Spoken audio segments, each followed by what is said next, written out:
Buenas tardes a todos, a todas. Nos encontramos en una clase magistral que va a dar el cierre a uno de los ciclos, al primer ciclo de la especialización en la abogacía de la administración. En este caso tan particular, tenemos el privilegio de contar con la participación del doctor Daniel Fernando Soria, ministro decano de la Suprema Corte de Justicia. Antes de decir dos líneas curriculares, quiero señalar que nos acompaña también el asesor general de gobierno, Santiago Pérez Teruel, y el director académico, coordinador académico de la especialización, Agustín Darelli.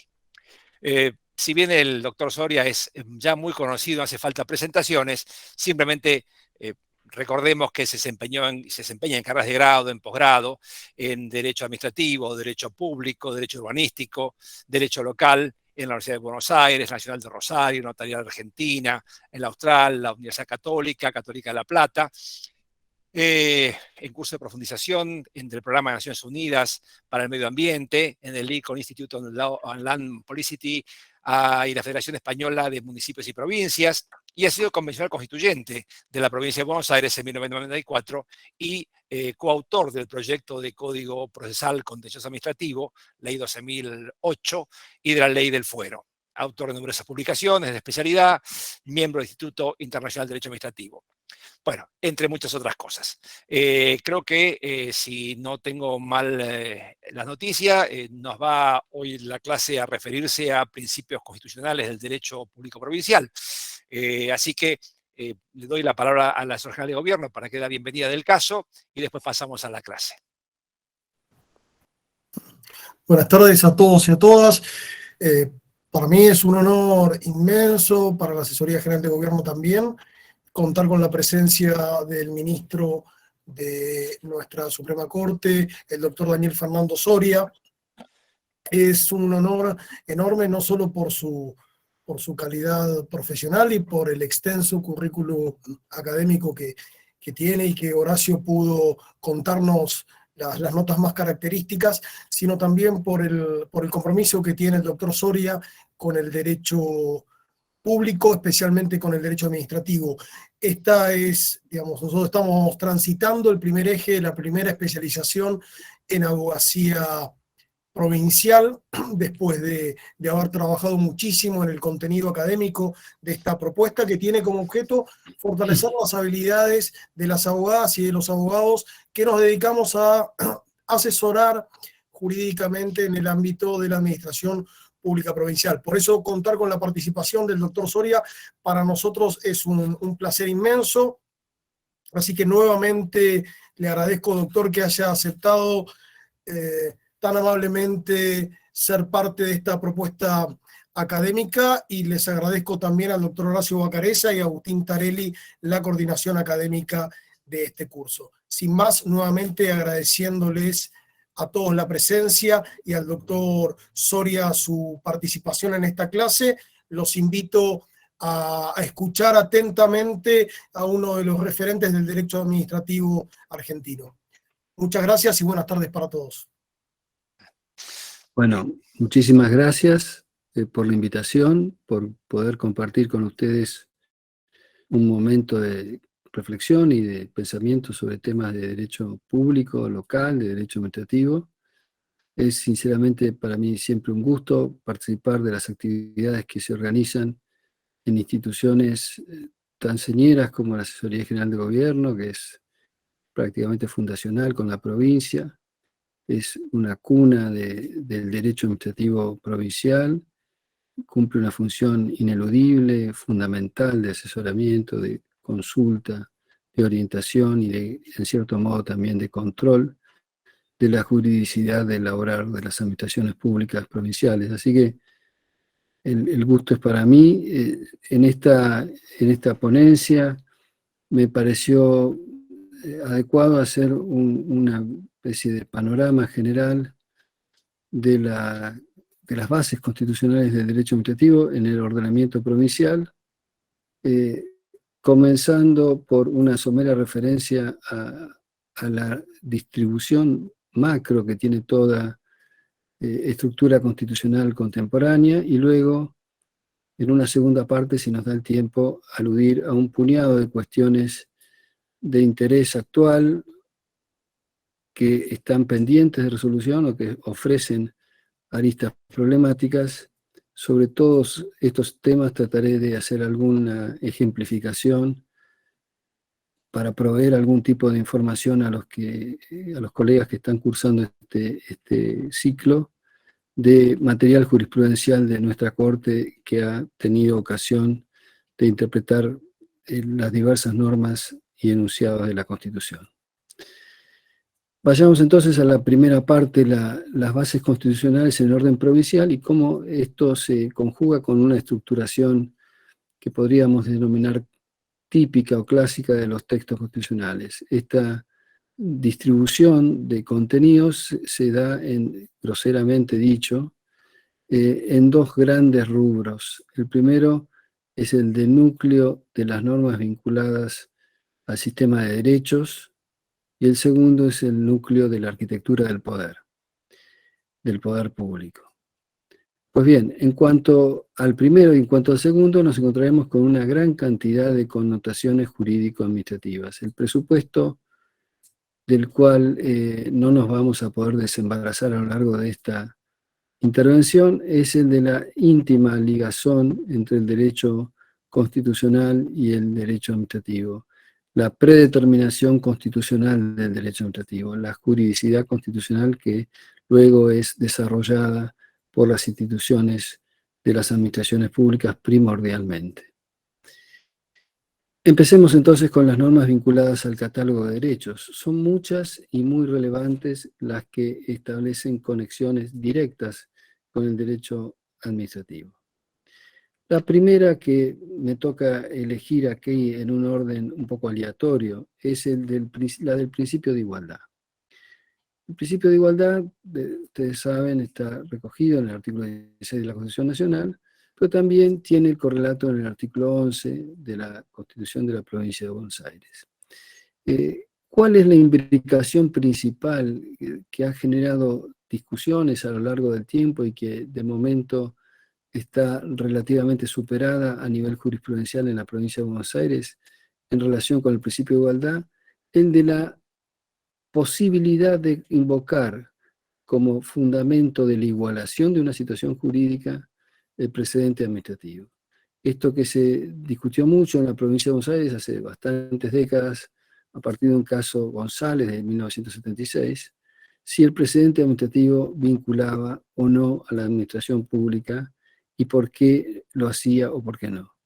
Bueno, se desarrollaron dos grandes vertientes, una principalmente hasta el año 2007-2008, en el que cambia la jurisprudencia. La primera vertiente es la que, como les decía, comienza en este caso González, pero luego prosiguen una gran saga de precedentes judiciales que sostenían básicamente la no vinculatoriedad del precedente administrativo, es decir, del acto antecedente, porque no había una norma que sujetara a la administración a ajustar su conducta a los actos anteriores, a los actos antecedentes.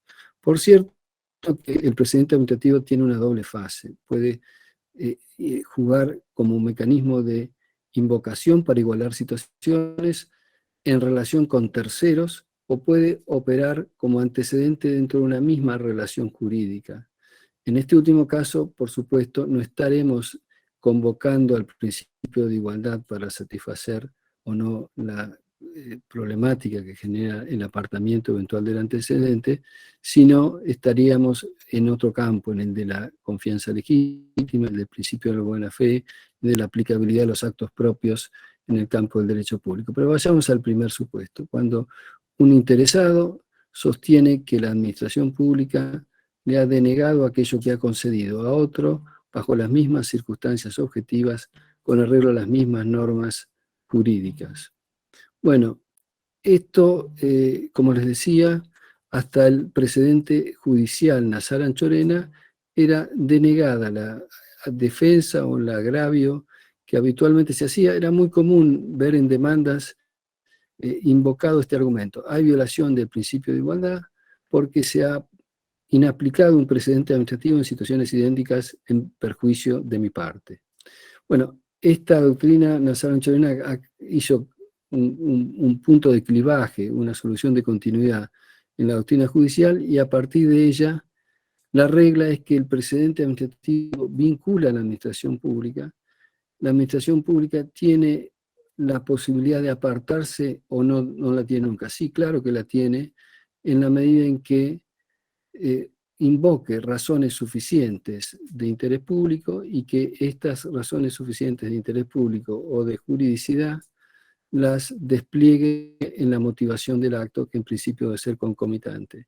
Es la regla que, por otra parte, surge del artículo 108 del Decreto de Ley de Procedimiento Administrativo, que en su inciso tercero establece justamente como una carga adicional o específica de justificación del acto administrativo el apartamiento del dictamen jurídico o de los actos antecedentes. Es decir, que tenemos una primera especificación del principio de igualdad íntimamente conectada a uno de los supuestos primordiales del precedente administrativo, que obviamente tampoco ha de jugar, tampoco ha de vincular cuando el acto antecedente es ilegítimo, pues no puede justificarse un encadenamiento de ilegitimidades o de nulidades. Un segundo aspecto del principio de igualdad, no tan conocido, es el que refiere en el artículo 11 de la Constitución Provincial, en el último párrafo de este artículo 11, a el deber de la provincia de promover lo necesario para igualar las condiciones materiales, para promover un desarrollo en igualdad de oportunidades de las personas. Y una de las herramientas que establece este último párrafo del artículo 11 de la cláusula constitucional de la igualdad es la de la intervención o participación de los ciudadanos y las organizaciones sociales en todos los asuntos concernientes a la organización política, económica y social de las administraciones o que forman parte del ámbito regulatorio o decisional de las administraciones públicas. Uno podría decirse que como derivación de esta necesaria vinculación entre la igualación de oportunidades vitales y la participación ciudadana, se da en el derecho administrativo en algunos actos críticos que requieren como debido proceso adjetivo público, de interés público, la audiencia colectiva, la audiencia ciudadana, los documentos en consulta, la información pública, etc. Pues bien, la Corte Suprema de Justicia de la provincia ha hecho aplicación de estas directivas en el precedente Negrelli de diciembre de 2014, entronizando como recaudo esencial, por ejemplo, para el incremento de un cuadro tarifario, la audiencia pública. Y lo mismo lo ha dicho en un obiter dictum en el precedente Defensor del Pueblo del 6 de diciembre del 2017. Un segundo aspecto dentro del catálogo de normas vinculadas a la estructura o sistema de derechos es el de la garantía de la tutela judicial efectiva o la tutela efectiva de los derechos, para decirlo más ampliamente, actualmente acuñada en el artículo 15 de la Constitución. Esta norma es crucial para el derecho administrativo, pues este se integra, como ustedes bien saben, por un catálogo de instituciones materiales y también están imbricadas a esta institucionalidad material un conjunto de garantías jurisdiccionales que forman parte del objeto del derecho administrativo. Ha sido la tradición secular ya de nuestra materia, desde el derecho administrativo francés, hoy día también podríamos decir desde el procedimiento administrativo en el sistema anglosajón, y también en nuestro derecho nacional, desde el pensamiento de Bies hasta el pensamiento de Gordillo. Todos los autores han incluido de una u otra manera en el objeto de la disciplina tanto los contenidos materiales como el sistema de revisión judicial o control judicial de las administraciones públicas. Pues bien, el régimen de la tutela efectiva, tal cual está constitucionalizada en el artículo 15, estructura el sistema de enjuiciamiento de los casos administrativos a través de principios fundamentales. El primero es el del acceso irrestricto a la jurisdicción, que tiene su interpretación en clave jurídico-administrativa en el precedente Gainedú del año 2003, que interpretó la cláusula de este artículo 15 de la mano con la cláusula del último párrafo del artículo 166 de la Constitución en clave de demandabilidad directa. En función de esta doctrina legal, se podría decir que el régimen del agotamiento o el tránsito preceptivo por vías administrativas previas es posible si y solo si la ley material y formal, establece esta carga y lo hace en modo razonable. De no ser así, prevalece la regla de la demandabilidad directa, con lo cual, ante la duda, las cargas de actividad perceptivas deben ceder a favor de cargas de actividad administrativa potestativas. Otra cláusula fundamental dentro del catálogo de derechos que informa el derecho administrativo es la cláusula ambiental. Como ustedes saben, hay un conjunto de derechos de fruición o de disfrute colectivo, de incidencia colectiva en general, que están afincadas en el orden nacional en la cláusula del artículo 41 y entre nosotros en la cláusula del artículo 28 de la Constitución. A partir de ella surgen los derechos constitucionalizados a la información relevante ambiental, que es presupuesto de la participación ciudadana en los asuntos que atañen al orden urbano ambiental, porque el grueso de la actividad se desarrolla en la vida social en ciudades. Más del 80% de la población argentina vive en ciudades, de modo tal de que lo urbano es ambiental, el urbanismo se ambientaliza y lo urbano también es un capítulo de la regulación ambiental. Pues bien, en esta materia la jurisprudencia ha tenido también ocasión de sentar algunos criterios. Uno de ellos es el de la progresividad y la sustentabilidad de las determinaciones generales urbanoambientales. Lo ha hecho en el precedente Fundación Biosfera del año 2011, en el que analizó la factibilidad de la impugnación de un plan general urbano en la medida en que se afectaban bienes sensibles. En este caso se trataba de bienes catalogados por su valor o interés patrimonial arquitectónico, y se ponía en riesgo la estructura edilicia misma, la estructura del diseño urbanístico mismo de la ciudad. También se ha hecho uso del principio precautorio, que está íncito también en los resguardos que provienen de los principios recogidos en la cláusula ambiental, tanto a la hora del otorgamiento de medidas cautelares como a los fines del análisis de determinadas conductas administrativas frente a peticiones de los interesados. Así, por ejemplo, en el caso Garabaglio y Sorraquín, se descartó la posibilidad de interpretar por vía de acto implícito o adjudicarle al silencio una connotación positiva o concesiva, pues en esta materia el principio precautorio obliga a expedirse de manera expresa, fundada, acerca de una permisión que pudiera comprometer los ecosistemas o el equilibrio ambiental.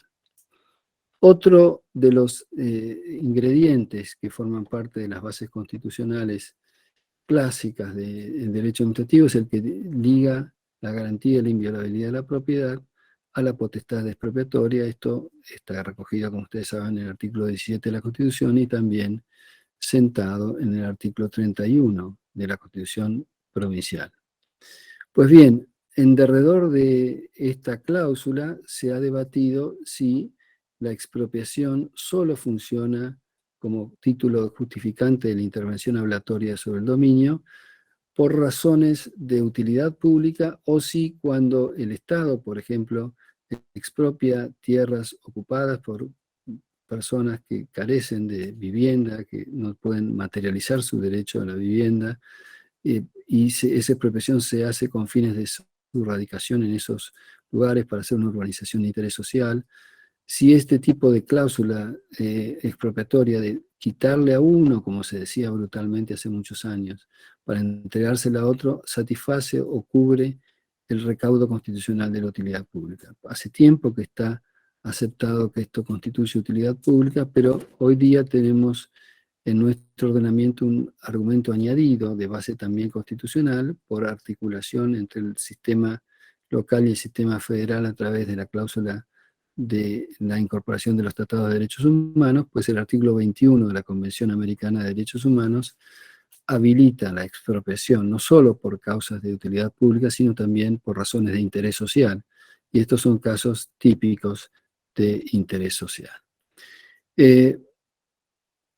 Una última referencia a los derechos, entre tantos otros que pueden formar parte de las bases constitucionales del derecho administrativo, está dado por las cláusulas que tienen que ver con el empleo público, la relación contractual de empleo público, el sistema de convenciones colectivas de trabajo en el sector público y el mecanismo especial para dirimir las controversias o los conflictos entre trabajadores sindicalizados y administración pública a través de un organismo imparcial en el artículo 39, inciso cuarto de la Constitución, asignatura todavía pendiente en el orden regulatorio legislativo por parte de la provincia de Buenos Aires. Finalmente, podríamos denominar, entre otros supuestos de derechos relevantes, el derecho de consumidores y usuarios en el artículo 38 de la Constitución, el derecho a la tutela del patrimonio de interés cultural en el artículo 44, entre otras disposiciones. Un segundo grupo de preceptos de enunciados jurídicos ya no se refiere directamente ni indirectamente a los derechos, sino al sistema de distribución, a la arquitectura, al diseño del poder público provincial, básicamente. Hay distintos tipos de órdenes, de órganos previstos allí en la Constitución, más allá de la tríada clásica de los poderes ejecutivo, legislativo y judicial. Existen otros órganos de gestión o entes de gestión indicados, desarrollados mínimamente en la Constitución, y algunos órganos de control que forman parte de la fisonomía tradicional del sistema de la provincia de Buenos Aires. Por supuesto, el principal órgano de gestor de las administraciones públicas es el Poder Ejecutivo, que tiene un catálogo bastante escueto, bastante, digamos, discreto de competencias materiales, pero tiene algunas relevantes que disparan efectos jurídicos muy considerables. Por ejemplo, no todas ellas están en el artículo 144, que es el enunciado de competencias materiales principal, sino algunos están enunciadas en el listado de competencias de la legislatura. Por caso, la iniciativa exclusiva con que cuenta el Ejecutivo para promover la legislación en materia presupuestaria. Obviamente la propuesta de presupuesto siempre es proveniente del Ejecutivo, pero además la posibilidad de promover legislaciones que reformen el presupuesto en marcha, el presupuesto en ejecución. Esto también forma parte de la iniciativa del Poder Ejecutivo. El catálogo de competencias de 144 no merece ser demasiado comentado porque forma parte del uso común. Allí está, como vamos a ver luego, enclavada la potestad reglamentaria. Pero dentro de las otras administraciones públicas relevantes, constitucionalizadas, tenemos un caso de ente autárquico. Está calificado por la Constitución como ente autárquico la Dirección General de Cultura y Educación. Es un ente autárquico especial de origen constitucional que tiene un sistema de elección específica, no lo designa solo el Poder Ejecutivo, sino que necesita acuerdo del Senado, tiene una competencia en razón del tiempo, durará 4 años en su mandato, pudiendo ser reelecto el titular de la Dirección General de Cultura y Educación, según lo establece el artículo 201 de la Constitución. Y a la vez cuenta con un órgano consultivo singular, como es el Consejo General de Cultura y Educación, también constitucionalizado, y luego en un nivel de descentralización o desconcentración en la gestión. De hecho, la Constitución en el artículo 203 denomina estos órganos de base participativa, los consejos escolares, como órganos desconcentrados. Es un mecanismo mixto de gestión y participación a la vez que obedece también a una profunda tradición en la materia. Luego la Constitución ensaya un modelo de sistema más bien integral de control de la hacienda pública y de la legalidad de las administraciones, y al mismo tiempo establece o instituye un órgano cuya función de control no está explicitada en la Constitución, sino ha sido desarrollada por distintas legislaciones a lo largo del tiempo. Entre los órganos más relevantes tenemos al Defensor del Pueblo, que fue incorporado en la Convención Constituyente del año 94, sobre la base de una interpretación muy laxa de la ley de habilitación, de la ley declarativa de la necesidad de la reforma constitucional, porque en rigor esta no incluía como órgano de control ni como órgano en sí a la Defensoría del Pueblo, y en el debate constitucional de la Convención Constituyente se lo incluyó como un nuevo derecho. En rigor, más que un derecho, es una institución, es un órgano, el Defensor del Pueblo. Pero lo cierto es que la mayoría de la Convención interpretó de esta manera amplia la habilitación legislativa, y el artículo 55 instituye este órgano, que ya es una institución clásica en el derecho público provincial comparado. Luego están los órganos tradicionales: la Fiscalía de Estado en el artículo 155, la Contaduría General y la Tesorería en el artículo 166, y el Tribunal de Cuentas en el artículo 159. De la Fiscalía de Estado, o en rigor el Fiscal de Estado, como lo denomina la Constitución, esta solo predica su competencia para la defensa de los intereses patrimoniales de la provincia de Buenos Aires, y no habla de la función de control. Pero en realidad todas las leyes orgánicas, casi sin excepción, entronizaron un mecanismo de control de legalidad que se manifiesta en la sucesión habitual de mecanismos de monitoreo de juridicidad del obrar administrativo, luego del dictamen, normalmente luego del dictamen de la Asesoría General de Gobierno, la vista del Fiscal de Estado. Y encadena la vista a la posibilidad de entablar una acción judicial contencioso administrativo o de inconstitucionalidad como mecanismo o epifenómeno del control que comienza en la secuencia de la vista. De modo tal que allí hay una cierta vinculación entre la acción judicial posterior, que está vinculada a la afectación posible, según el fiscal, de la juridicidad, pero básicamente puede ejecutarse o ponerse en práctica si hay afectado un interés patrimonial.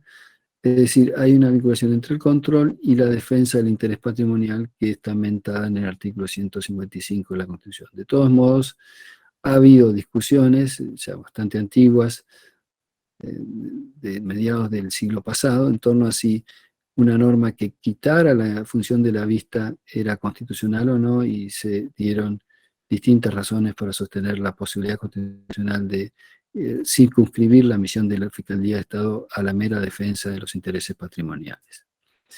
Luego hay otros organismos, algunos tradicionales, otros no, incorporados en la reforma del 94, sobre los cuales vamos a desarrollar alguna cuestión en la segunda parte de esta charla, la vinculada a las cuestiones y problemas de interés. Uno de ellos es la Junta Electoral, en el artículo 62 de la Constitución, que nosotros lo consideramos una administración, por más que está integrada por 4 miembros del Poder Judicial, el presidente de la Corte, de la Suprema Corte de Justicia de la provincia, y 3 presidentes de las cámaras de apelaciones con asiento en la capital, en la ciudad de La Plata, y el último integrante, el presidente del Tribunal de Cuentas de la provincia.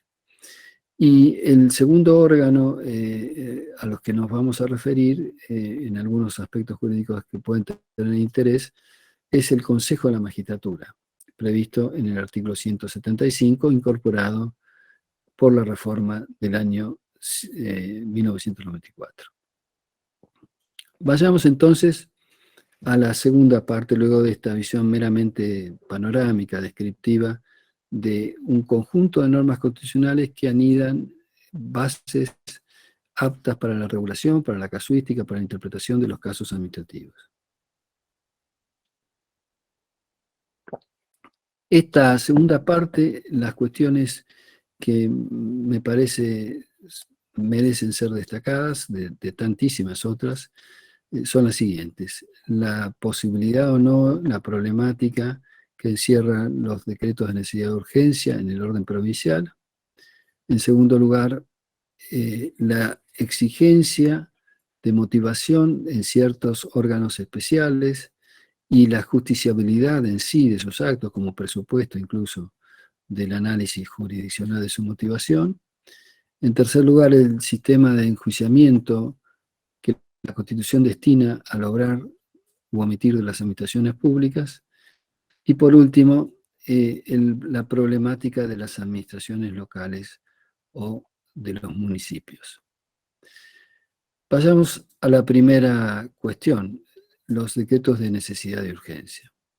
Como ustedes saben, en el orden nacional, hasta la reforma de 1994, los decretos de necesidad de urgencia, los reglamentos de necesidad de urgencia o decretos de necesidad de urgencia, algunos con carácter ordinamental, normativo y otros como actos, más bien leyes medidas o actos medidas, es decir, bastante particularizados en cuanto a sujeto, no tenían consagración en el texto de la Constitución y a lo largo del tiempo fueron desarrollándose en algunos precedentes. Voy a sintetizar mucho la evolución histórica, hasta que en el año 1990, en el caso Peralta, la Corte establece las bases de interpretación sobre la factibilidad del uso de esta categoría para determinadas situaciones de calamidad pública, de situaciones caóticas, de verdaderas urgencias económicas, sociales, que ponen en vilo la sociedad, la gobernabilidad. En función de esta doctrina y de algunos antecedentes relevantes, piénsense ustedes que uno de los planes de estabilización más importantes de la economía, importantes en el sentido de la trascendencia que produjo, de la transformación o implicación que tuvo sobre relaciones jurídicas privadas o jurídico-públicas a través de las normas de desagio, cambio de moneda, etc., fue el denominado Plan Austral del año 1985, si mal no recuerdo. Bueno, ese régimen fue aprobado con vastas consecuencias jurídicas, fue aprobado por decreto de necesidad de urgencia, por supuesto, mucho antes de su autorización o habilitación constitucional en la reforma de 1994. Pero también luego el plan Bonex y otra serie de medidas de coyuntura económica, la coyuntura siempre tan zigzagueante y tumultuosa que tuvo nuestra economía, determinó en más de una ocasión el acudir por parte de las administraciones públicas, de los poderes ejecutivos, a estos instrumentos de excepción. Pues bien, hoy día están consagrados en la Constitución Nacional a nivel nacional, en el artículo 99, inciso tercero, que establece primero una prohibición de ejercicio de facultades legislativas por parte del Ejecutivo y luego como habilitación excepcional la posibilidad del dictado de estas normas a excepción de determinadas materias, la penal, la electoral, de los partidos políticos. Es decir, hay un tratamiento de excepción y algunos recaudos formales especiales como su emisión por acuerdo general de ministros y su puesta en conocimiento al Congreso, quien debe expedirse por vía de una comisión especial que deberá crearse. Todo esto luego está regulado en una legislación especial nacional. Pero en el ordenamiento provincial está claro que la situación no era la misma porque no contamos con una previsión de estas características y la falta de una determinación normativa de reglas que establezcan, aunque sea un estrecho margen para el desenvolvimiento de estas medidas de carácter excepcional, genera muchos problemas. Impide dar respuestas seguras a interrogantes básicos que se pueden suscitar. Por ejemplo, las materias abordables por decretos de emergencia, de existir el plazo para comunicarlo a los ejecutivos, si es que a los legislativos, a la legislatura, si es que hay que comunicarlos, con qué carácter, entre tanto, cuánto tiempo cuenta la legislatura para expedirse, si vale el silencio positivo, la pertinencia de convalidaciones tácitas, etc. Todas las discusiones que se dieron en la dogmática constitucional en el orden nacional y en otros sistemas comparados. Es decir, que su contorno, su fisonomía no es claramente descifrable sin guías normativas explicitadas. La enmienda constitucional del año 1990, fracasada, frustrada por un plebiscito negativo, no contempló esta figura cuando se propuso una reforma integral de la Constitución de 1934. En el proceso constituyente del año 94, tampoco se modificaron textos para incluir esta figura y se mantuvieron incólumes en lo esencial normas que más bien determinan la solución negativa o restrictiva de la habilitación de esta figura, como el actual artículo 144, que establece qué decretos, qué reglamentos puede expedir el Poder Ejecutivo, y el artículo 45, que prohíbe la delegación de facultades legislativas al Ejecutivo.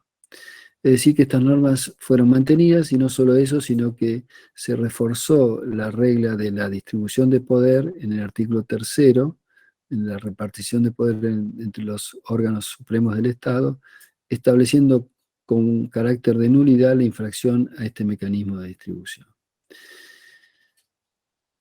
La Constitución, por otra parte, contempla dos tipos de normas reglamentarias. En el proemio del artículo 144, alude a que el gobernador es el jefe de la administración provincial. En este carácter es de recibo doctrinal, por lo menos la mayor parte de la doctrina, admite que se alojen en la jefatura de la administración general de la provincia las potestades para expedir reglamentos autónomos o independientes.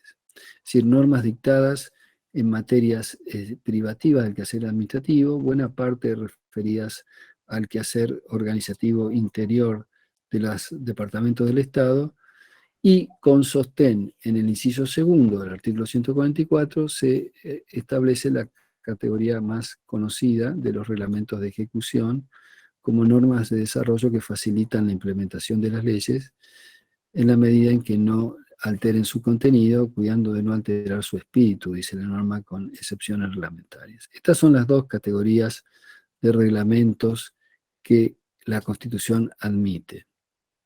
Como vemos, frente a este cuadro de situación y a la carencia de una habilitación a favor de las autoridades ejecutivas, tanto en contextos de normalidad como en contextos apremiantes o de emergencia, en principio, las situaciones de esta índole deben resolverse por medio de la convocatoria a sesiones extraordinarias de la legislatura cuando es menester el dictado de una norma de rango legislativo. Este es el sistema de la Constitución, aunque no se me escapa que por vía de hipótesis, en algún supuesto de incontestable gravedad, es posible que las iniciativas normativas de urgencia promovidas por el Ejecutivo puedan frustrarse e impedirse la resolución de problemas de calamidad pública o equivalentes si no recibiesen el rápido acompañamiento legislativo. Bueno, estos casos, que podría denominarse son lindantes con la fuerza mayor gubernativa, tal vez podrían generar una extremísima excepción. Pero la regla de orden de nuestro sistema es que la categoría está vedada y que la legislación tampoco puede convalidar normas dictadas con una incompetencia flagrante, como es la que consistiría en la arrogación de facultades legislativas por el Poder Ejecutivo. Este criterio fue establecido por la Corte luego de muchos años sin expedirse. Se había expedido colateralmente en un caso Iberargen del año 2004, admitiendo la convalidación de decretos, aunque no estaba tan claro que esos decretos hubiesen sido motivados por una verdadera emergencia. Pero en el año 2021, en el caso FE, se estableció este criterio restrictivo en materia de decretos de necesidad de urgencia. La segunda cuestión que quería referir tiene que ver con la justiciabilidad del obrar de determinados órganos especiales, como son la Junta Electoral y el Consejo de la Magistratura. La Junta Electoral, como ustedes saben, es un organismo muy especial porque tiene la potestad de administración del sistema electoral provincial, y le integran órganos provenientes de otros órganos que se reúnen, sesionan como un cuerpo colegiado, cuentan con un staff profesional estable o de personal estable administrativo, no están incardinados específicamente en ninguno de los poderes, pero claramente por su función son una administración de apoyo. La procedencia de los titulares de los órganos no altera su carácter material, funcional, su cometido, que es estrictamente administrativo. En esos términos siendo una administración sectorial especializada, es claro que sus decisiones, en principio, no ofrecen ningún, o no deberían ofrecer, ningún problema en orden a su justiciabilidad, como cualquier decisión administrativa, como cualquier decreto del Poder Ejecutivo, como cualquier reglamento de un ministro, de un ministerio, como cualquier contrato, como cualquier decisión de un ente descentralizado o de un municipio. La justiciabilidad, en principio en sede contencioso administrativo de esos actos, es incontestable. Sin embargo, hasta avanzado hasta comienzos del siglo XXI, la jurisprudencia de la Corte, con algunas disidencias, yo de entrada te manifesté una disidencia con ese criterio, restringía, impedía la revisión judicial de las decisiones de la Junta Electoral. Lo impedía tanto por vía de recurso extraordinario, de inaplicabilidad de ley, de inconstitucionalidad o de nulidad, como por vía de amparo, como por vía del contencioso administrativo que por entonces tramitaba en jurisdicción originaria y exclusiva de la Corte. Es decir, que no había justiciabilidad de las decisiones de la Junta Electoral.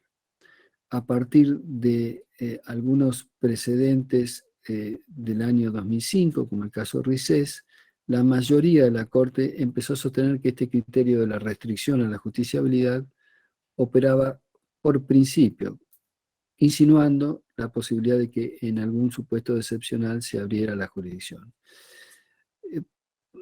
Es claro que en el catálogo, en la gran cantidad de decisiones que puede adoptar la Junta Electoral, algunas vinculadas a su propio personal, otras fuera del periodo electoral, del cronograma electoral, vinculadas, por ejemplo, con la caducidad de la personalidad jurídico-política de algún partido.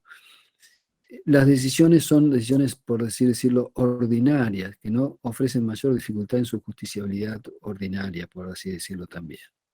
Pero en el cronograma electoral, cuando hay tiempos abreviados para oficializar listas y candidaturas, aprobar resultados de elecciones internas obligatorias, etc., los plazos se abrevian muchísimo y son procedimientos expeditivos y eficaces los que hay que montar y establecer para garantizar al mismo tiempo que la eficiencia o eficacia del cometido de la Junta, la tutela efectiva de los afectados por decisiones que eventualmente pudieran ser reprochadas por su ilegitimidad. En ese sentido, en el año 2007, en el caso Mopobo, la mayoría de la Corte admitió la revisión judicial excepcionalmente por vía de recurso de inaplicabilidad de ley. Pero no tratándose, porque no se trata de un tribunal de justicia, es claro que esta solución no se acomodaba a la cláusula del artículo 161 que justamente predica que los actos impugnables, jurisdiccionales impugnables ante la Corte, son los que provienen de tribunales de justicia. De manera entonces que recién podría decirse en los casos Pacini, en los casos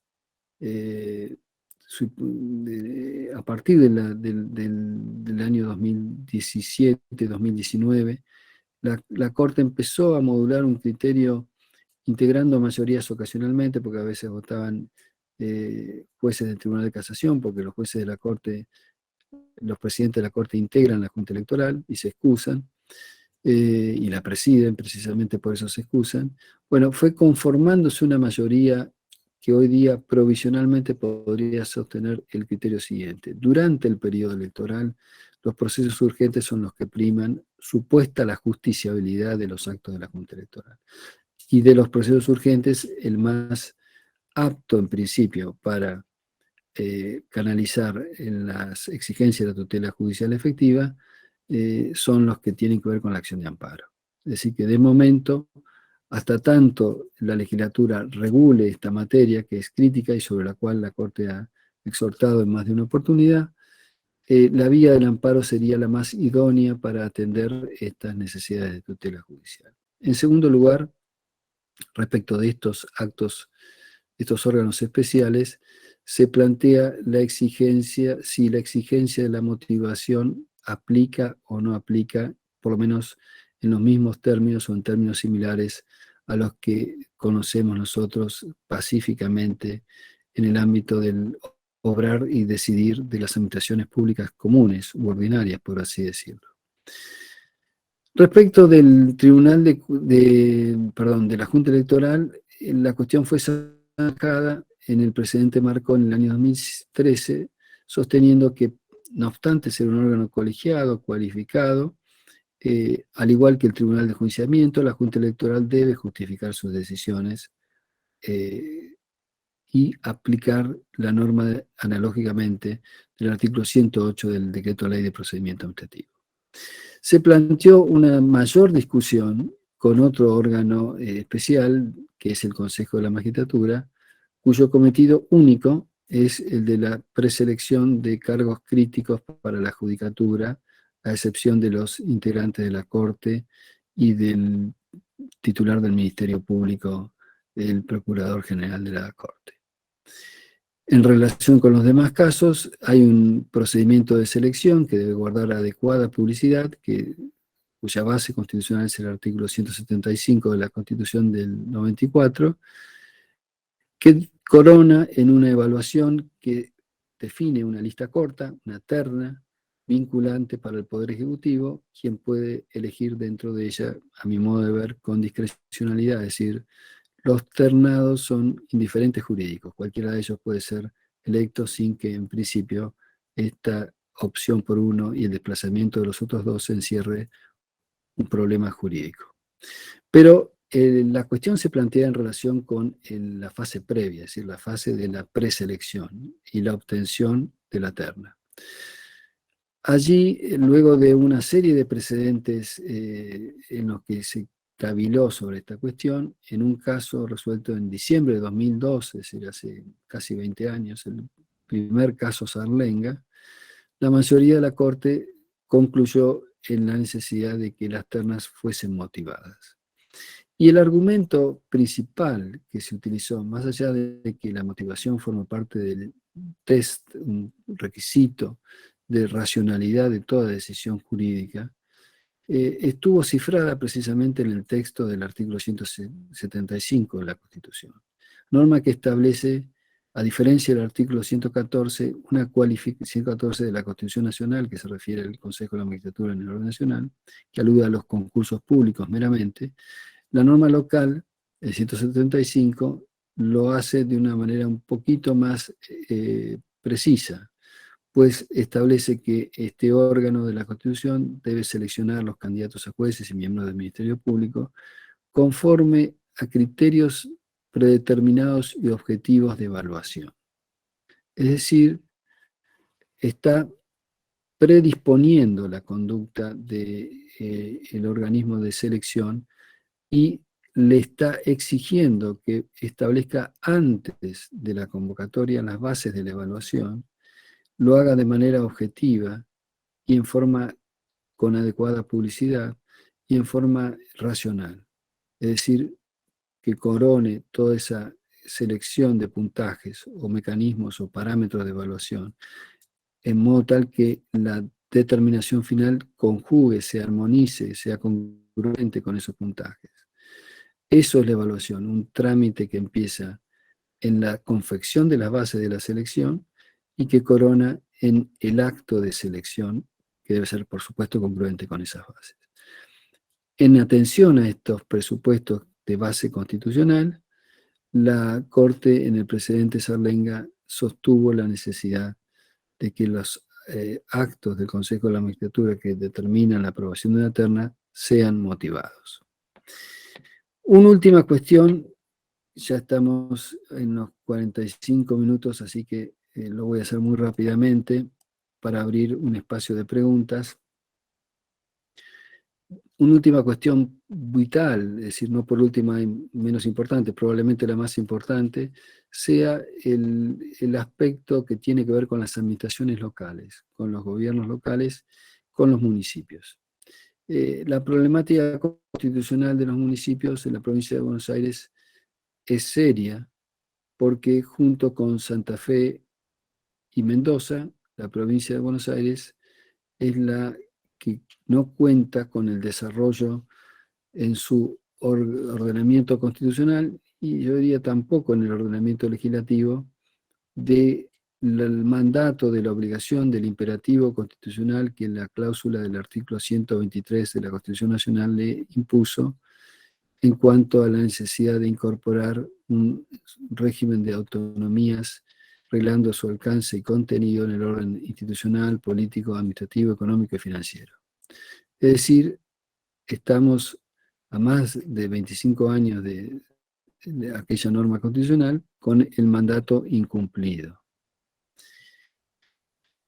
En función de esta cuestión se suscitaron enormes dificultades en la administración y en la medición del alcance de las competencias materiales de los municipios, pues parece claro que a medida que avanza el tiempo, que transcurre la distancia entre la aprobación de la Constitución Federal con el artículo 123 y la inercia no autonómica sigue vigente, el transcurso del tiempo debiera jugar a favor del ensanchamiento de los poderes locales y no en contra, no como un mecanismo de restricción, porque de ser así bastaría con que la provincia de Buenos Aires omitiera hacer cualquier cosa para retener tramos relevantes de poder que quizás deberían formar parte del autogobierno local. Pero también es cierto que esta inactividad crea un sinnúmero de indefiniciones en un campo en el que la primera palabra, la palabra predominante, la tiene la provincia, porque el mandato del 123 está dirigido a ella y a su norma constitucional. El diseño de los municipios debe ser autonómico, pero es posible hacerlo de múltiples maneras. Y la decisión acerca de cuál de las maneras es la más pertinente es de la provincia. Así que estamos en presencia de un problema relevante, acerca del cual la Corte se ha expedido en varios casos, pero el más conocido tal vez y que ha derivado en un producto como es el nuevo régimen del empleo público municipal, ha sido el caso Municipalidad de San Isidro con Provincia de Buenos Aires, resuelto en agosto del año 2014. En este caso se impugnaba la ley 11.757, que era el Estatuto Único para los Empleados Públicos Municipales, aprobado por ley provincial, una ley de detalle, una ley pormenorizada, que regulaba exhaustivamente de principio a fin todos los aspectos del contrato de empleo público, que inhibía el régimen de convenciones colectivas de trabajo, porque no lo contemplaba, en fin, una ley sumamente restrictiva para el despliegue de las potestades de autogobierno y autoadministración locales. Y con ser obviamente modulable, necesariamente modulable por cada ordenamiento provincial, es claro que la autonomía que prescribe el artículo 123 de la Constitución Federal implica atribuirle a las comunidades locales, a las entidades locales, una condición necesaria, una condición garantida constitucionalmente. No es una opción potestativa, porque su presencia y su actuación significan márgenes de autogobierno que pueden ser más o menos crecientes, pero no pueden superar o sobrepasar o perforar un umbral mínimo caracterizado por un núcleo de potestades o prerrogativas reconocibles como de autogobierno, sin las cuales la comunidad local no puede expresarse democráticamente tal cual lo exige el modelo de la autonomía. No lo puede expresarse bajo su responsabilidad, con su normativa propia, con su margen de diseño de organismos internos de las administraciones. En fin, son muchos los campos del autogobierno que están hoy bloqueados por la indefinición acerca de la autonomía municipal, y creo que este es un punto principal, un punto central, que da cuenta de una omisión que debería remediarse, quizás con una norma de transición que regule de un modo más flexible, generando más márgenes de autogobierno, la actual y tal vez vetusta en muchos de sus aspectos Ley Orgánica de las Municipalidades. En fin, son innumerables las cantidades de conexiones que hay entre el derecho y el ordenamiento constitucional y el derecho administrativo y el obrar de las administraciones públicas. En líneas generales, hemos tratado de hacer referencia a algunas de ellas muy telegráficamente. Espero que haya servido para generar alguna opinión crítica sobre el estado actual de cosas que tenemos en la provincia de Buenos Aires, que es precursora, pionera en el derecho público provincial y siempre puede mejorar su institucionalidad. La clásica idea de que el derecho administrativo es un derecho constitucional instrumentalizado, desarrollado en la práctica, en el que conviven los grandes lineamientos estructurales de la Constitución con un desarrollo práctico en el obrar de las agencias y entes de las administraciones, quizás tiene más vigencia hoy que décadas atrás, y es necesario implementarlo mediante una agenda democrática y una discusión de la comunidad jurídica. Quedo a su disposición para las preguntas que les interese formular y les agradezco la atención. Muchas gracias, doctor. Sí, acá en el chat había algo, no sé, también creo que Tareri tenía algo pendiente ahí, pero sin duda que hay un mundo de cuestiones y preguntas por hacer. Está abierto entonces. Si no, Horacio, aprovecho para romper un poquito el hielo. Doctor, muchísimas gracias por su participación y una exposición tan clara. Yo me quedé un poquito con un punto de su exposición relativo al control hacendal, el rol de la Fiscalía, la Contaduría. Y le quería preguntar qué opinión le merece el nivel de compatibilidad que tiene la ley, la 13.767, que incorpora la lógica de la Ley de Administración Financiera Nacional, de la 2456, en la que el control pasó a ser totalmente posterior, con la lógica de control previo que tiene la provincia. Sumado a eso, por ahí también un cúmulo de competencias que se atribuyen a los organismos de la Constitución, si resulta compatible con el sistema de administración financiera y los subsistemas de ese sistema. Sí, yo veo que ese sistema de administración financiera local tiene algún reflejo con los antecedentes nacionales, en los que se avanzó en la década del 90, innovando o transformando el sistema de control público. Ustedes recuerdan que en el orden nacional había un Tribunal de Cuentas, ejercía un control previo, el famoso juicio de responsabilidad y juicio de cuentas que hacían. Yo incluso en el ejercicio profesional he realizado bastante actividad allí, y había un muy conocido profesor de Derecho Administrativo, Pérez Colman, que había sido secretario general del Tribunal de Cuentas y que daba estas materias. Y se analizaba la pertinencia del control previo, en fin. El control previo fue muy denostado en el orden nacional, y el mecanismo de control fue cambiado sustancialmente con el sistema de la SIGEN y luego la AGN. Yo no sé si eso funciona mucho mejor que el sistema de control previo de la provincia de Buenos Aires, que podrá ser formulario, podrá ser documental, pero siempre, digamos, si uno sabe que alguien, antes de decir le van a revisar las cosas, creo que se queda más tranquilo y al mismo tiempo tiene más autolimitación. El posterius, no sé, no se sabe qué puede ser. Así que a mí no me disgustan los controles previos, lo que no quiere decir que no hayan que integrarse más evaluaciones de desempeño, auditorías operacionales, tal vez otro tipo de medidas. En fin, a mí me parece que la ley de administración financiera viene más bien del campo de la administración, con un desarrollo que ha tildado de formulario o meramente documental un control de legalidad que yo dejaría como piso de marcha, tal cual está, con perfeccionamiento. De hecho, la legislatura ha dictado infinidad de leyes que por distintas razones, o de emergencia u otro tipo, ha derivado el control a una instancia posterior, pero cercana a la materialización de los contratos, por ejemplo, en lugar de la vista previa antes de la firma de la contrata o poco tiempo después. Esas cosas se pueden hacer.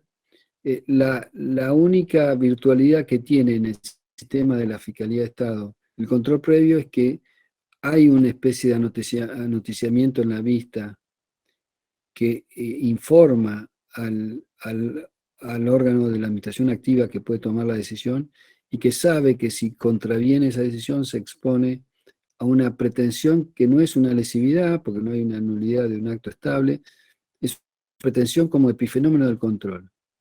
Ese mecanismo es nuestro, es provincial, puede ser antiguo, pero no lo veo tan malo, no lo veo tan malo. Lo que sí existe una cierta paradoja en el rol institucional de la Fiscalía de Estado, órgano al cual yo le tengo mucha simpatía porque inicié mi actividad como pasante de la Fiscalía de Estado, así que no lo digo desde una posición negativa, sino desde el afecto y del respeto por el organismo. La paradoja estriba en que es quien defiende los intereses patrimoniales principales de la provincia quien lo controla. Y la verdad, yo en el ejercicio, antes de estar en la Corte, me dedicaba a la actividad profesional, y el abogado tiene que conocer, tiene que tener una estrechez, una casi intimidad con su cliente. Está bien, estamos hablando de abogado y cliente, esto es distinto, es provincia, hay una institucionalidad de por medio.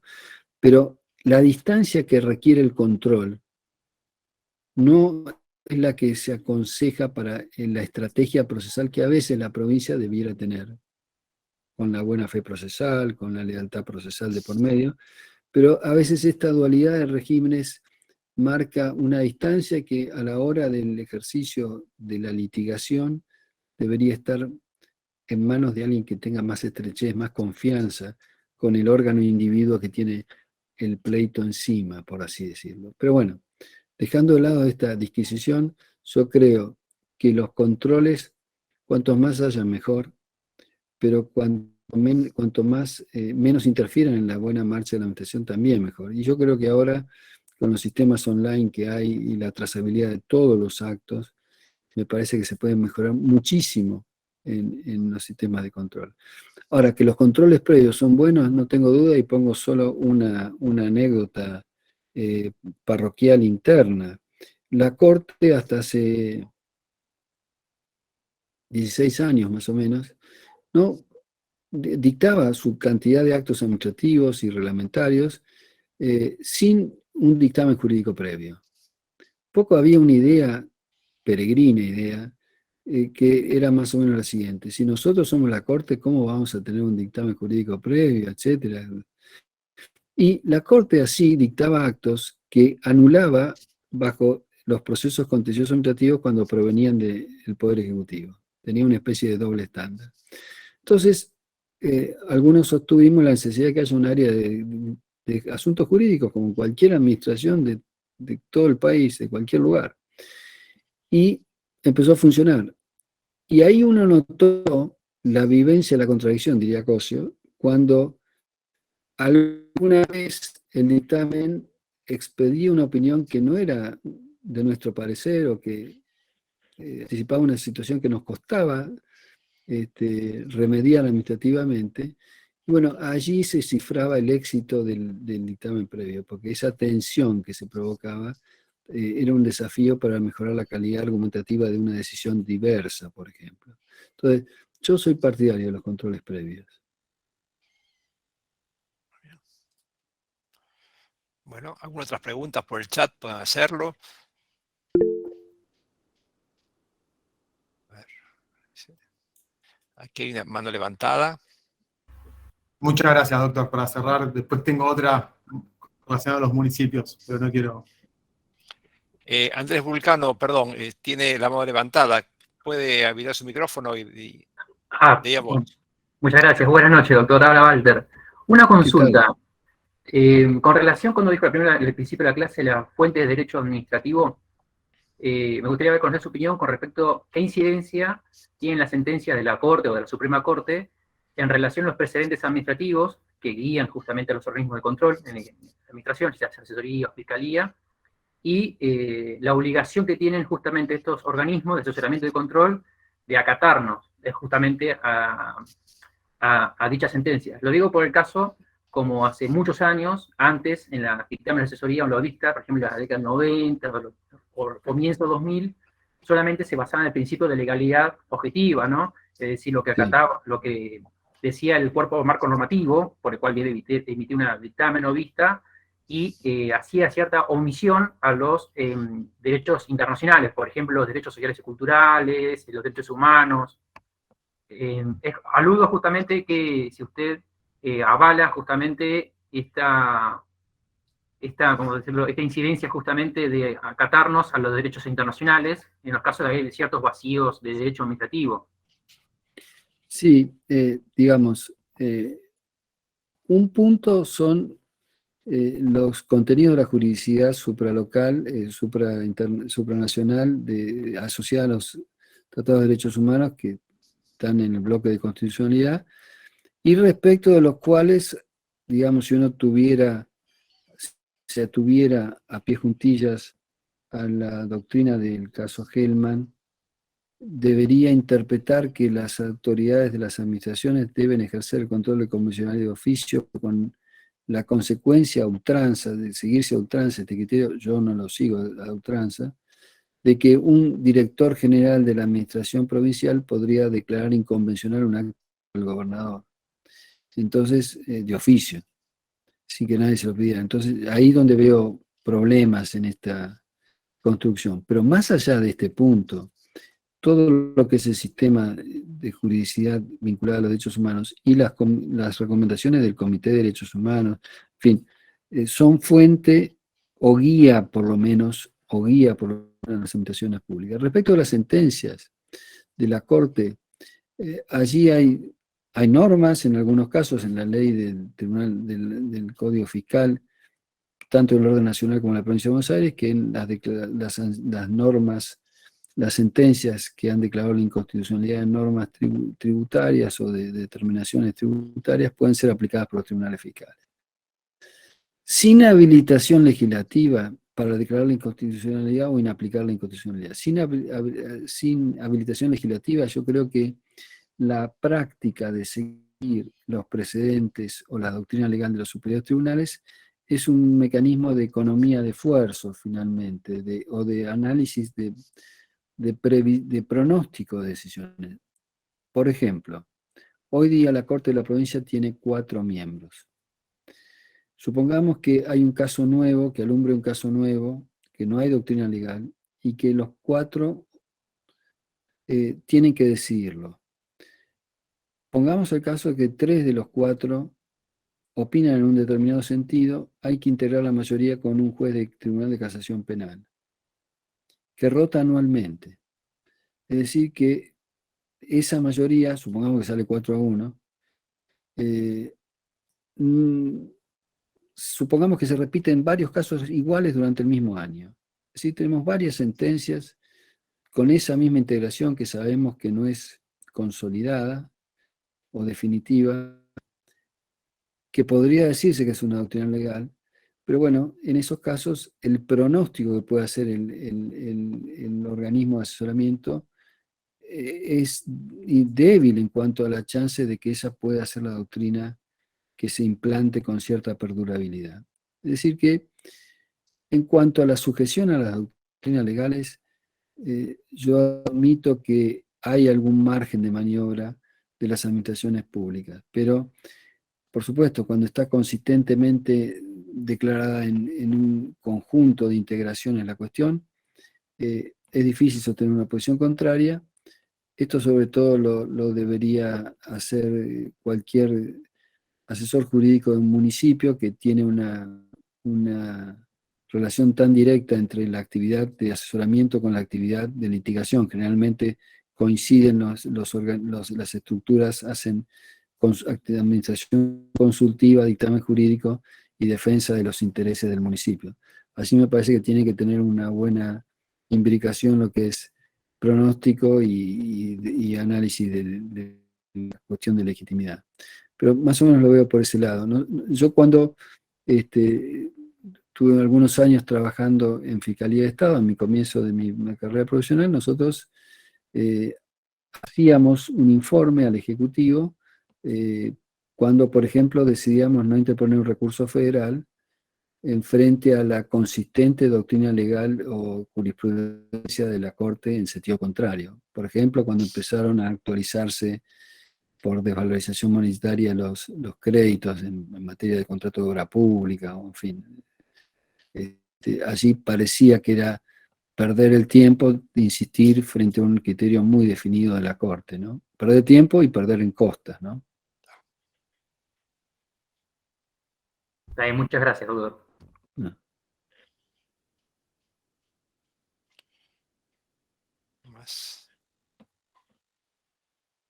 Agustín, tenías algo para... Te veo. Sí, sí, igual trato de persuadir a la gente que se anima a preguntar, que es una linda oportunidad, y la verdad que el doctor tiene la gentileza y generosidad de responder en profundidad las dudas que tiene uno. Sí, no sé si alguno quiere hacer una pregunta, Ahí vi que hay Edgardo. Sí. Bien. Gracias, doctor, muy amable. Un poquito la pregunta tiene que ver con este marco de la tutela judicial efectiva y los controles de constitucionalidad y convencionalidad de los actos de la administración pública, y lo pienso en clave de, por ejemplo, las investigaciones sumariales administrativas que llevan adelante algunos organismos del Estado provincial, justamente, en cuyo contexto, y acá viene la cuestión, se investigan, por supuesto, cuestiones de fondo, es decir, si el agente público cometió o no una determinada infracción, y es materia justamente de la investigación de esa actuación sumarial, pues, para llegar en algún momento a una resolución sobre el particular. Pero lo que me preocupa de eso, y quisiera la opinión del doctor, es qué sucede con las medidas cautelares que en el tránsito de esa investigación se van adoptando. Es decir, no la medida de fondo, por supuesto, que es la investigación propiamente dicha, pero las medidas cautelares, como pueden ser las disponibilidades preventivas o desafectaciones, que la legislación no prevé una revisión judicial o un contralor o una tutela real sobre la misma, y pareciera ser que no queda otra opción que agotar la vía administrativa, terminar con las cuestiones de fondo y recién luego llegar a las instancias del Foro Contencioso Administrativo. Entonces, en esta visión un poquito más moderna, y me animo a llamar pretoriana de la cosa, ¿qué forma puede existir donde el Poder Judicial pudiera revisar esas medidas cautelares en la medida que se van adoptando y no al final de la instrucción sumarial, cuando ya todo terminó? Sí, ahí veo dos cuestiones. Una primera es el juego de los principios del derecho de derechos humanos. Ya la Corte y nosotros mismos, incluso la Corte de la Nación, en un precedente, los ICER, contra el Banco Central, en un sumario del Banco Central, y nosotros en nuestros sumarios estamos aplicando el plazo razonable, extintivo. Lo empezamos a aplicar hace 2 o 3 años en nuestros sumarios, que veíamos que perdía, además, no solo era una garantía para el investigado, sino que, por otro lado, perdía todo sentido, porque nosotros aplicamos el plazo razonable en clave de ponderación, como lo hace la Corte Interamericana, ponderando la gravedad del hecho, la conducta procesal, etc. En sanciones que podrían razonablemente no derivar en una medida expulsiva, perdía todo sentido la aplicación de una medida correctiva pasados X cantidad de años, aunque no hubiese prescripto la potestad del sancionador. Eso por un lado, yo creo que eso hay que consolidarlo. No tengo noticia clara e información de que las administraciones en general estén aplicando la doctrina del plazo razonable en los sumarios administrativos. El segundo tema es el de la impugnabilidad de los actos instrumentales dentro del sumario.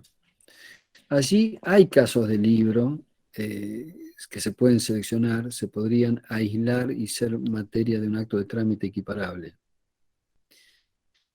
pero precedentes puros y duros no tengo presente que haya demasiados. Se suele tematizar con el acto de incoación del sumario, la instrucción sumarial, la orden de instrucción sumarial dispuesta por un órgano flagrantemente incompetente. Bueno, esto podría tener una impugnabilidad aislada en sí misma y ser objeto de una tutela precautoria judicial. Lo mismo que alguna medida suspensiva que sobrepase los plazos que a veces se fijan en los estatutos o normas de empleo para la duración o la vigencia temporal de la medida precautoria. O otro tipo de desmesuras que se pueden verificar en un procedimiento sumarial. Yo creo que no es absolutamente imposible la justiciabilidad de los actos de trámite equiparables a definitivos dentro de un escenario de, evidentemente, restricción, porque en principio no dan lugar a la impugnabilidad. Pero hay supuestos de libro y hay supuestos que podrían pensarse que tengan una pretensión directa contra ellos. Y además, en algún caso, no veo muchos, pueden dar lugar a una cautelar anticipada. Lo que ocurre es que la cautelar anticipada suele tener un encadenamiento de plazo de caducidad que no es el mecanismo a veces más acorde, pero podría pensarse en una pretensión de restablecimiento junto con o de reconocimiento junto con una impugnativa para tratar o abordar esos casos extremos. Yo creo que algún margen hay.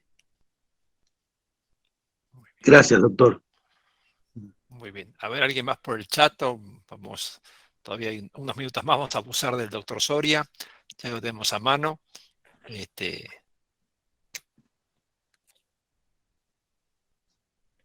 ¿Alguna pregunta más?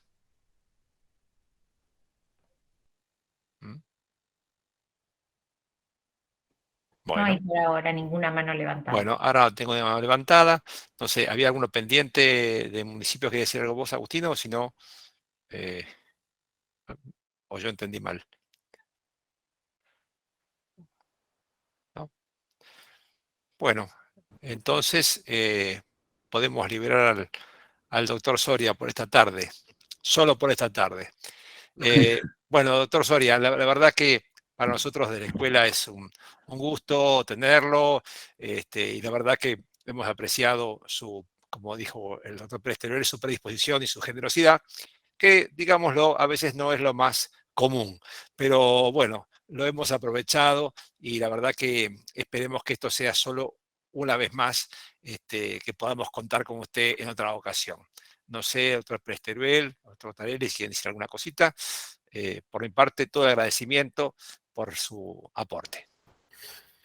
Bueno, agradecer una vez más al doctor Soria la presencia y la generosidad al compartir con todos los estudiantes de esta especialización su conocimiento y también la posibilidad de que pudiéramos formularle preguntas que tan generosamente contestó. Así que nuevamente, doctor, el agradecimiento no solo de la Escuela de Abogacía Provincial, sino de la Asesoría General de Gobierno, por su participación y por su referencia permanente en las cuestiones de derecho público.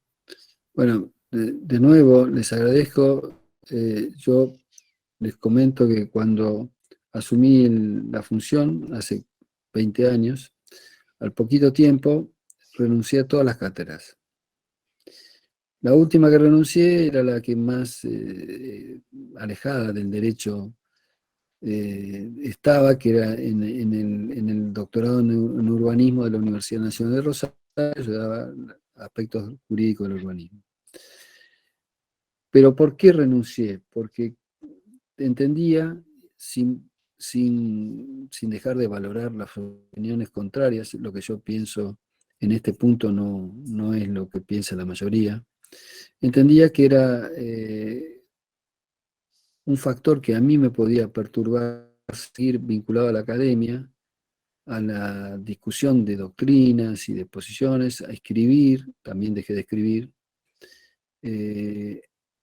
con la decisión de casos, que la decisión de casos requiere zambullirse sin prejuicios uno los tiene, no se los puede quitar todos de encima, pero por lo menos que no lo invadan de una manera absoluta, y menos las modas doctrinales, porque yo veía que se discutían categorías jurídicas a veces en lugar de discutirse hechos, argumentos jurídicos vinculados al caso. Quería estar inmune, si fuese posible, de eso. Entonces, frente a esa vacancia de actividad, uno se dedica solo a leer y estudiar expedientes y lo que tiene que estudiar para poder seguir en mínima actualidad. Pero por eso mismo, cuando se dan estos espacios, a mí yo los celebro. Primero, me permite recrear aquellos tiempos, y segundo, volcar un poco de información, que yo creo que los jueces de la Corte tienen que dar información y opinión.